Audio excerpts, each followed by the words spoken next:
좋은 새벽 아침입니다. 여러분 함께 말씀을 나누게 되어 기쁨으로 생각합니다. 먼저 기도로 오늘 아침 시작하겠습니다. 같이 기도하시겠습니다. 하나님 아버지 감사합니다. 이 아침 저희들에게 말씀하여 주시고 말씀을 통해서 하나님을 더 알아가게 도와주시고 하나님께서 영광 받으실 만한 삶으로 성품으로 더욱더 변화되어가는 오늘 하루와 또 저희들의 앞날이 될 수 있도록 도와주시옵소서. 말씀을 대언하는 무능한 종에게도 함께하여 주시고 하나님의 말씀을 온전히 대언할 수 있도록 도와주시옵소서. 하나님 말씀 통해서 또한 장차 하나님의 영광된 나라를 바라보고 더 소망하는 이 시간 될 수 있도록 도와주시고 우리 영안을 열어주셔서 하나님께서 요한에게 보여주시고 에스겔에게 보여주셨듯이 오늘날 우리에게도 하나님의 비전과 환상을 보게 하시고 영광된 하나님의 나라를 꿈꾸는 저희 모두가 될 수 있도록 도와주시옵소서. 감사하고 예수님의 이름으로 기도드립니다. 아멘. 예. 오늘 말씀을 보겠습니다. 오늘 말씀은요. 에스겔서 47장 13절부터 48장 17절까지 말씀입니다. 17절이 아니라 48장 전체 마지막 구절이 35절인데요. 분량상 저희들이 다 읽지는 못하고 중간중간에 중략하는 내용들이 있음을 먼저 말씀드리겠습니다. 예, 에스겔서 47장 13절부터 제가 읽습니다. 주 여호와께서 이같이 말씀하셨느니라. 너희는 이 경계선대로 이스라엘 12지파에게 이 땅을 나누어 기업이 되게 하되 요셉에게는 두 몫이니라. 내가 옛적에 내 손을 들어 맹세하여 이 땅을 너희 조상들에게 주겠다고 하였나니 너희는 공평하게 나누어 기업을 삼으라. 이 땅이 너희의 기업이 되리라. 이 땅 경계선은 이러하니라. 북쪽은 대해에서 헤들론의 길을 거쳐 스닷 어기까지니 중략합니다. 21절입니다. 그런즉 너희가 이스라엘 모든 지파대로 이 땅을 나누어 차지하라. 너희는 이 땅을 나누어 제비 뽑아 너희와 너희 가운데 머물러 사는 타국인 곧 너희 가운데서 자녀를 낳은 자의 기업이 되게 할지니 너희는 그 타국인을 본토에서 난 이스라엘 족속같이 여기고 그들도 이스라엘 지파 중에서 너희와 함께 기업을 얻게 하되 타국인이 머물러 사는 그 지파에서 그 기업을 줄지니라. 주 여호와의 말씀이니라. 48장 1절입니다. 모든 지파의 이름은 이와 같으니라. 북쪽 끝에서부터 헤들론 길을 거쳐 하맛 어기를 지나서 다메섹 경계선에 있는 하살의 에논까지 곧 북쪽으로 하맛 경계선에 미치는 땅 동쪽에서 서쪽까지는 단의 몫이요. 단 경계선 다음으로 동쪽에서 서쪽까지는 아셀의 몫이요. 아셀 경계선 다음에서 동쪽에서 서쪽까지 납달리의 몫이요. 납달리 경계선 다음으로 동쪽에서 서쪽까지는 므낫세의 몫이요. 므낫세 경계선 다음으로 동쪽에서 서쪽까지는 에브라임의 몫이요. 에브라임 경계선 다음으로 동쪽에서 서쪽까지는 루벤의 몫이요. 루벤 경계선 다음으로 동쪽에서 서쪽까지는 유다의 몫이요. 유다 경계선 다음으로 동쪽에서 서쪽까지는 너희가 예물로 드릴 땅이라. 너비는 25,000척이여 길이는 다른 몫의 동쪽에서 서쪽과 같지 않고 죄송합니다. 서쪽까지와 같고 성소는 그 중앙에 있을지니 중략합니다. 11절 말씀입니다. 이 땅을 사독의 자손 중에서 거룩하게 구별한 제사장에게 돌릴지어다. 그들은 직분을 지키고 이스라엘 족속이 그릇될 때에 레위 사람이 그릇된 것처럼 그릇되지 아니하였느니라. 땅의 예물 중에서 그들이 예물을 받을지니 레위인의 접경지에 관한 가장 거룩한 예물이니라. 제사장의 경계선을 따라 레위 사람의 몫을 주되 길이는 25,000척이요 너비는 10,000척으로 할지니 이 구역의 길이가 25,000척이요 너비가 각기 10,000척이라. 그들이 그 땅을 팔지도 못하며 바꾸지도 못하며 그 땅에 처음 익은 열매를 남에게 주지도 못하리니 이는 여호와께서 거룩히 구별한 것임이라. 이 25,000척 다음으로 너비 5,000척은 속된 땅으로 구분하여 성읍을 세우며 거주하는 곳과 전원을 삼되 성읍이 그 중앙에 있게 하리니.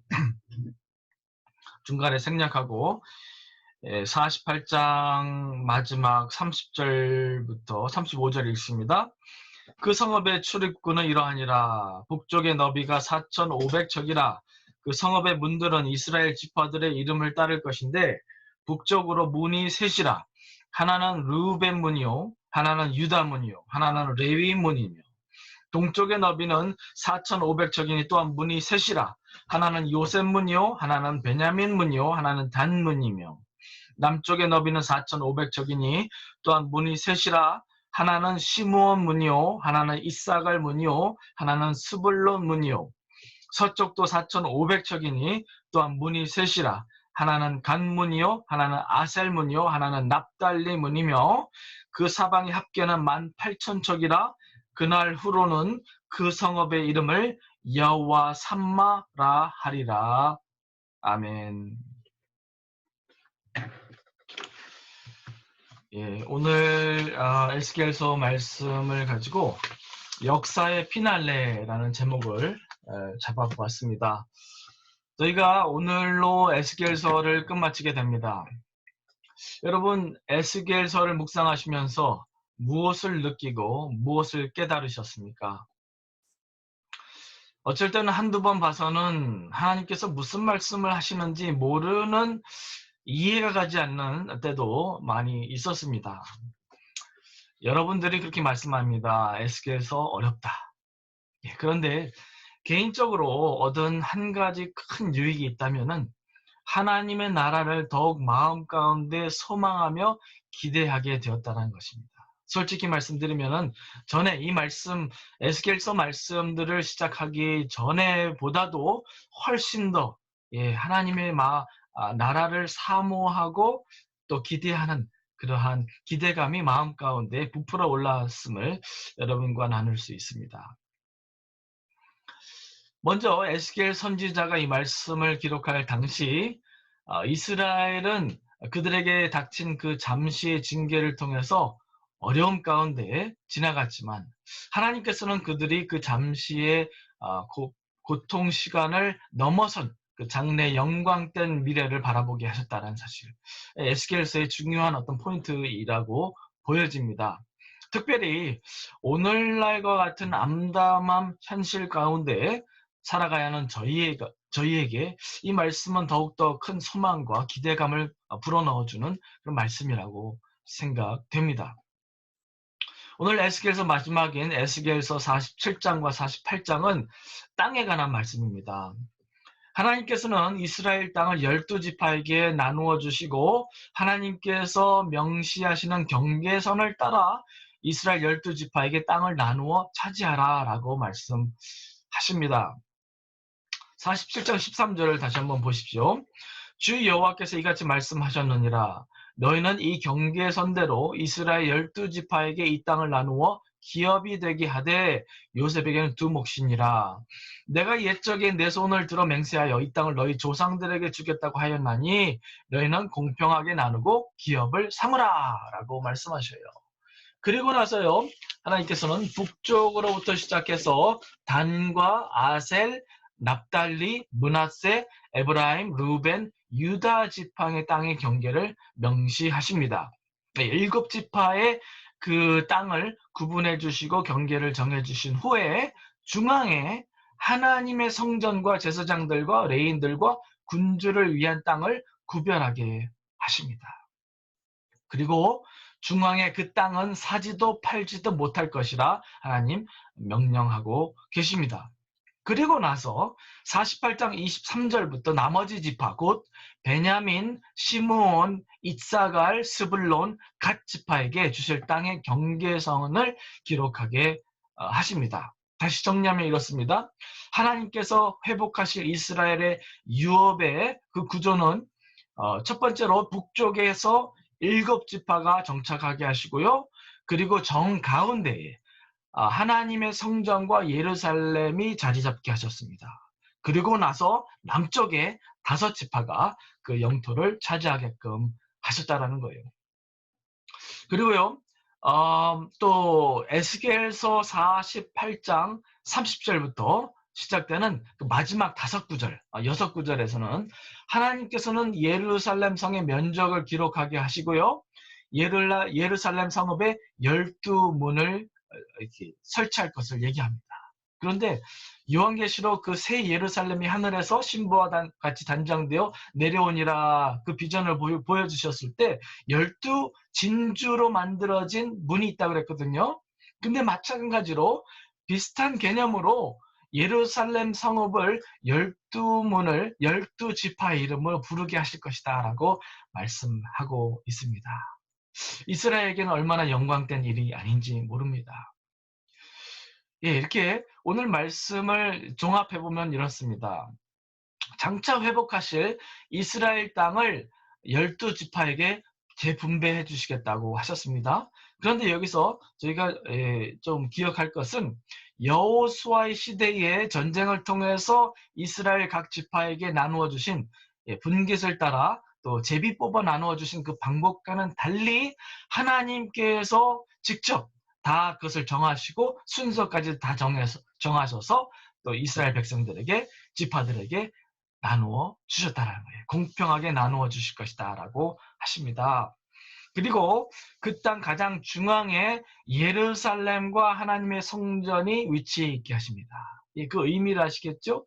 우리 이한승 목사님도 말씀해 주셨는데 하나님을 중심으로 한 삶, 하나님을 예배하는 삶, 하나님을 우리의 삶 가운데 가장 중요한 그 위치에 두고 사는 삶을 살게끔 하시는 하나님의 의도를 보여주십니다. 그리고 그 성전 동쪽 문에서 생수가 흘러 온 땅과 또 세계를 치유하시고 생명을 주시는 생수의 강이 되게 하실 미래의 그 계획을 보여주신 것입니다. 한마디로 하나님께서는 세상의 정 가운데에 좌정하셔서 이스라엘과 온 세계를 다스리시는 그 날이 오게 하실 것이다. 그 미래를 보여주고 계시는 것입니다. 그런데 모든 것의 말은 끝까지 들어봐야 하지 않습니까? 에스겔의 마지막이 이렇게 종결을 맺습니다. 잘 보십시오. 48장 35절 하반절입니다. 그날 후로는 하나님께서 이 일들을 다 이루시고 다 완성시키고 나서 그날 후로는 그 성읍 곧 예루살렘 성읍이 이름을 여호와 삼마라 하리라. 여호와 삼마. 여호와의 삼마라는 그 의미를 찾아보니까요. The Lord is there. 여호와께서 거기 계시다라는 의미입니다. 이게 무엇을 의미합니까? 하나님께서는 그들을 잠시 떠나셨지만 이제는 더 이상 그들을 떠나서가 아니라 그들과 영원히 함께 하실 것이다라는 약속을 주고 계시는 것입니다. 바로 에스겔서 10장과 11장에 하나님께서 예루살렘 성전을 떠나는 모습을 목격한 에스겔에게 이제는 에스겔서 48장에 하나님께서 훗날 그들과 다시금 함께할 그 날이 올 것을 보게 하신 것입니다. 그러므로 에스겔서 전체의 피날레는 마른 뼈의 환상도 아니고요. 아마게돈 전쟁도 아니고 성전 재건도 그 가장 피크와 그 중요한 하이라이트이 아닙니다. 바로 에스겔서를 통해서 나타내신 하나님의 역사의 피날레는 하나님께서 당신의 백성과 함께 거느리시는 세계, 이 영광되고 영원 불변한 약속을 이루시겠다 한 것이 에스겔서의 가장 중요한 포인트입니다. 여러분, 이산 가족 상봉 때보다도 몇십 년 떨어져서 못 본 가족을 만나는 그 감격과 비교할 수 없는 그 감격과 기쁨의 역사를 하나님께서 이루시겠다라는 그 약속을 해주고 계시는 것입니다. 하나님께서 그분의 백성들과 함께 하신다. 하나님께서 거기 함께 거하신다라는 의미는 무엇일까? 어떠한 그런 현실이 이루어진다라고 여러분 생각하십니까?